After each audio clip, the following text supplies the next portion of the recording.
ज़िंदगी में कभी इंसान को उम्मीद नहीं छोड़नी चाहिए, बिल्कुल भी नहीं छोड़नी चाहिए ज़िंदगी के अंदर।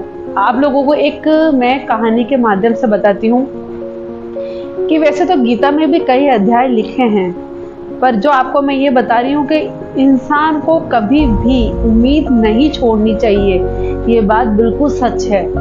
एक आदमी होता है, वो क्या करता है, बहुत बड़ी शिप के ऊपर बैठ के मतलब कहीं जाता है दूसरे देश के अंदर। तो ये होता है कि वो शिप है जो बीच में ही समुद्र के अंदर डूब जाती है और सिर्फ वही इंसान बचता है, सिर्फ ओनली एक ही इंसान बचता है। वो पता नहीं कैसे ना कैसे करके समुद्र के किनारे आ जाता है, एक सुनसान टापू पे, जहाँ पे दूर दूर कोई भी नहीं होता है, जहाँ पे दूर दूर कोई भी नहीं होता है। फिर वह चारों तरफ अपनी नजरें दौड़ाता है तो पूरा सिर्फ घेरा घेरा जंगल ही जंगल होता है, घेरा बिल्कुल दूर दूर तक, जहाँ जहाँ तक देखता है वहाँ उसको घेरे जंगल ही दिखाई देता है और सिर्फ उस टापू के अलावा, उस पानी के अलावा उसको कुछ भी नजर नहीं आता है। वो मतलब एक दिन दो दिन उम्मीद करना बिल्कुल छोड़ देता है कि वो ये सोचता है कि मैं शायद यहाँ से नहीं निकल पाऊंगा, मैं शायद यहाँ से बिल्कुल भी नहीं निकल पाऊंगा। वो बहुत कोशिश करता है, मतलब वो सोचता है, जोर जोर से चिल्लाता है कि कोई शायद मेरी आवाज़ सुन ले, पर वहाँ तक दूर दूर तक जब कोई था ही नहीं तो वो बिल्कुल कौन उसकी आवाज़ सुनता उसको बचाने के लिए।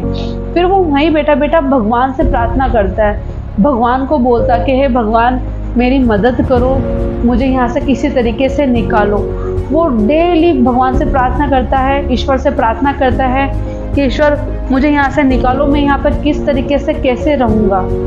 वो रोज़ बोलता है, पर वह ईश्वर से प्रार्थना करना भी छोड़ देता है क्योंकि कुछ होता ही नहीं है। वो मन में ठान लेता है कि कुछ नहीं, वो उम्मीद करना भी छोड़ देता है। फिर वो ये चीज़ करता है कि धीरे धीरे वो लकड़ियाँ इकट्ठी करता है, धीरे धीरे लकड़ियाँ इकट्ठी करके वो एक छोटी सी झोपड़ी बनाता है अपने लिए और उसमें टेंट लगाता है, झोपड़ी बनाता है उसके अंदर, और धीरे धीरे अपने दिन बिताने के वो मतलब व्यवस्था देखने लग जाता है कि किस मछलियाँ पकड़ के लाता है, नारियल लेकर के आता है, मछलियों को पकड़ कर खाता है, एक एक दो दो दिन अपने ऐसे तरीके से वो बिताता रहता है। और वो डेली की मछलियाँ, क्योंकि जंगल था तो वहाँ पे मतलब फल फ्रूट भी थे और नारियल भी थे, तो वो नारियलों को ही लेकर कर आता और इस तरीके से अपना जीवन यापन करता। उसने बिल्कुल उम्मीद छोड़ दी थी कि मैं यहाँ इस सुनसान टापू से निकल भी जा सकता हूँ क्या। एक दिन की बात है कि वो जंगल के अंदर लकड़ियाँ लेने के लिए फिर जाता है। जब वो लकड़ियाँ लेकर आता है तो वो क्या देखता है कि उसका जो झोपड़ी, जो उसकी टेंट है, उसके अंदर उस आग लग जाती है। और जब आग लग जाती है तो वो बिल्कुल निराश हो जाता है और भगवान को कोसता है कि भगवान मैंने तो तुझसे मदद मांगी थी और तूने तो मेरी ही झोपड़ी जला दी। वो वहाँ पे रो के चिल्ला चुलू के उस झोपड़ी के नीचे, उस झोपड़ी के जहाँ आग लगती है उस साइड में वो सो जाता है।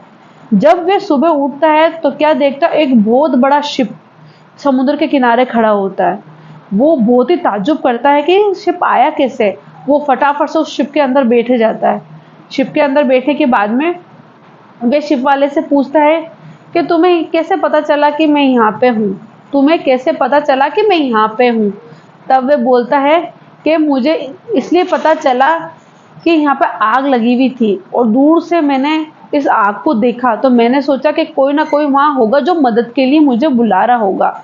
जब ये आग जल रही थी तो उसी टाइम ही मैं यहाँ आ गया और जब मैं आकर के तुम्हें समुद्र के किनारे देखा तब मुझे पता चल गया कि तुमने ही आग लगा करके मुझे जो भी है जिसको भी मदद के लिए बुलाया होगा और मैं यहाँ आ गया। तब वह मन में सोचता है कि मैंने तो किसी को मदद के लिए नहीं बुलाया, ना ही मैंने झोपड़ी के अंदर आग लगाई। तब वो मन में सोचता है कि भगवान जो कुछ करते हैं वो सही के लिए करते हैं।